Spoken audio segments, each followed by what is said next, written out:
Hello everyone, তো সকাল বাজে এখন 6:30 আর আমি রেডি হয়ে বেরিয়ে গেছি এইমসের উদ্দেশ্যে। কারণ 2026 সাল পড়া থেকে আমাদের ফ্যামিলির শরীর খারাপ কিন্তু পেছন ছাড়ছে না। এখনও যে আমি কথা বলছি আমার কিন্তু জ্বর সর্দি লেগেই আছে।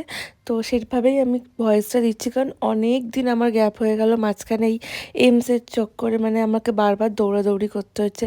আর আজকে আমি গেছি কিন্তু মায়ের জন্য।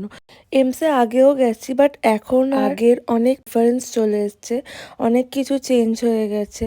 তো নাম লেখানোটাও সম্পূর্ণভাবে চেঞ্জ হয়ে গেছে। আগে যেমন অনলাইনে বুকিং, এখন সমস্ত কিছুই অফলাইন আছে। চলো তোমাদের একে একে প্রত্যেকটা স্টেপ বলছি। তো তার আগে জায়গা খুঁজে বাইকটা রেখে নিই, তারপর এবারে আমরা হেঁটে হেঁটে যাচ্ছি এইমসের দিকে।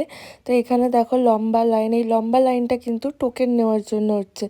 যারা নতুন বই করবে তাদের টোকেনের জন্য ওই লাইনটা ছিল। সাথে কিন্তু যে পেশেন্ট তাকেও আনতে হবে, এবং তুমি তাদের ফোনটা দিয়ে দেবে, তারা আভা অ্যাপ ডাউনলোড করে দেবে, সাথে আধার কার্ডে লিঙ্ক করে দেবে, দেন তোমাদের হাতে একটা টোকেন দিয়ে দেবে। তারপর তোমরা বসবে, তোমাদেরকে ডাকা হবে, তারপর ভেতরে যেতে হবে। ওখানে 1 থেকে 10 নম্বর কাউন্টার আছে, এখান থেকে তোমরা এরকম একটা বই পেয়ে যাবে। আর আজকে যেহেতু টোকেন করে বই করে নিয়ে ডক্টর দেখানোর টাইম পাইনি, তাই এখন বাড়ি চলে যাচ্ছি। তো টাটা।